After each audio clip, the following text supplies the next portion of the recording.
Hello, কি করছো? পান খাচ্ছ নাকি? পান টান খাওয়া হচ্ছে? ব্রেকফাস্ট তো হয়ে গেল খাওয়া। ব্রেকফাস্ট তো দিলাই, আমরা খাইলাম দুজনে। এখন পান ভক্ষণ হচ্ছে। আচ্ছা খাও।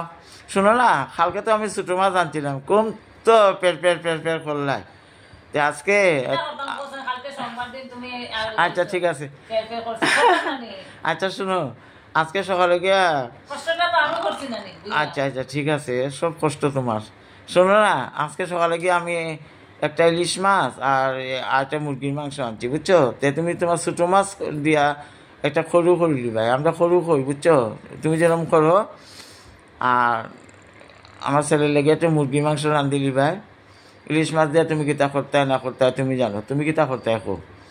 আমি তোমার খুইয়া দিলাম, এখন তুমি খো কিতা করতে।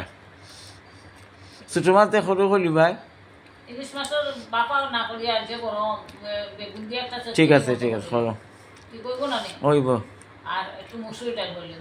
ওইব অতটা রান্ধিয়া না আর ভালো লাগে না, বেলায় বেলায় অত রান্ধা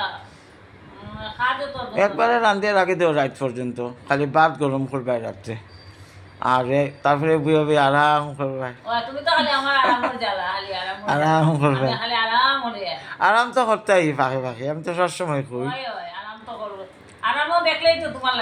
শুনো, খাসটা হলো একটা মানে এক্সারসাইজ, বুঝছো? এক্সারসাইজ এমনি তো এক্সারসাইজ করো না। একটা মনে হইলো কোনদিন তোমার 6 মাসেতে একটু করলা, এটা তো হইতো না। কিন্তু কাজ করলে জানো নি, ওই যে গড় দেওয়া, গড় মুছো, এটা করো, রান্না বাড়া করো, এতে মানে তোমার বডি ফিটনেস খুব ভালো থাকে, বুঝছো? আমার দেখো মানে কোনো ফ্যাট অত বড় হয়ে বাড়িছে না। আমার থেকে যারা ছোটো তারাও দেখছি ফ্যাট এই বড় বড় এই ফ্যাট হয়ে যায়। আমি নাম কিতাবা তোমরা দিকে এই বয়সে ফ্যাট এরম বড়, আর কইও না দাদা ফ্যাট লইয়া পারি না। তো ওইরকম কাজ করতে লাগে, বুঝছো? সবসময় যে কোনো কাজ, খালি রান্না করে কাজ না, যেমন টুকটাক কাজ, ঘরের কাজ, বাইরে গিয়ে একটু হাঁটা, বা ওই যে গরো যে হাঁটা পড়ে, এটাও এক্সারসাইজ, তুমি তো জানোই সব। এলিগে তো দেখো তুমি না রুগা না মোটা, আমিও দেখো একটু অত মোটাও না অত রুগাও না, আমরা একটা চলতে পারি। আর বেশি মানে তোমার মোটা হয়ে গেলে, ফ্যাট বড় হয়ে গেলে কাম কাজ কিচ্ছু করা যায় না, না বোয়া যায়, তোমার বইলেও উঠা যায় না। না না, খাদ্য মানুষ আমার ফারাত নাই, খালি রান্নার মানুষ, তুমি তো জানো। তোমার 2 বেলায় রান্ধিয়া জীবিকা, কোনো ঠিকা নাই আমরা ফারাত সিস্টেমে। আমি একদিন কইছি, তুমি জানো তো, ফাইলে তো রাখমু ঠিকা। আর আমি পার্মানেন্ট মানুষ রাখতাম যখন, এটা মানুষ বহুত ডর, বুঝছো নি? যে পার্মানেন্ট রাখলে তুমি রাত্রে রাখতে হবে, রাত্রের কত আমরা এইদিকে কত বড় বড় তোমার ঘটনা হইয়া গেছে।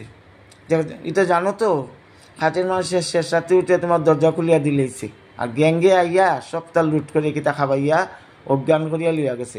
দরকার নাই পার্মানেন্ট মানুষ রাখার। একবার রাখি আর একবার টের পাইছে না কি যন্ত্রণা দিছে। আচ্ছা নেও, অনেক তোমার হিস্ট্রি গাইলাম, লাসারি কইলাম, খারাপ পাইও না।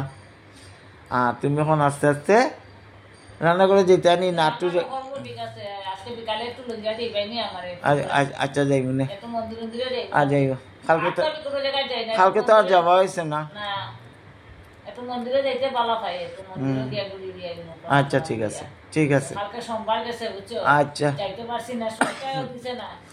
আজকে কাজ শেষ করিয়া তাড়াতাড়ি একটু দিয়া মন্দিরে বিকালে সন্ধ্যার সময় দিয়ে একটু প্রণাম দিয়ে। আচ্ছা ওই আরামসে, ঠিক আছে। ঠিক আছে, মনটাও ভালো লাগে, তুমিও গেলে ভালো লাগবে দেখবে। আমার তো ভালো লাগে, আমি তো জানোই ভালো ভাই। আমি তো একলা যেতে পারি, একলা আমার ভালো লাগে না, বুঝছো নি? একলা একলা গিয়ে আমার ভালো লাগে, বউ লাগে, তোমার সঙ্গে গেলে একটু ভালো লাগে।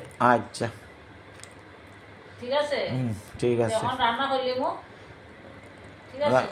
আর রান্না করি আমি ঠাকুর দিলাই, ঠাকুরটা দিয়া স্নান করি আইয়া আমি যেন সব রেডি পাই।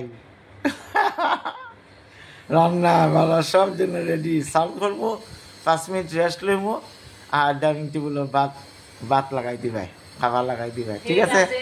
ওকে, আপনার অর্ডার আমি সুন্দর মতো পালন করব। ঠিক আছে দাদা বাবু, নমস্কার। আপনি বড় পরিষ্কার। ঠিক আছে ঠিক আছে, রাখি। তুমি এখন যাও রান্না করে। ঠিক আছে, ওকে। অর্ডার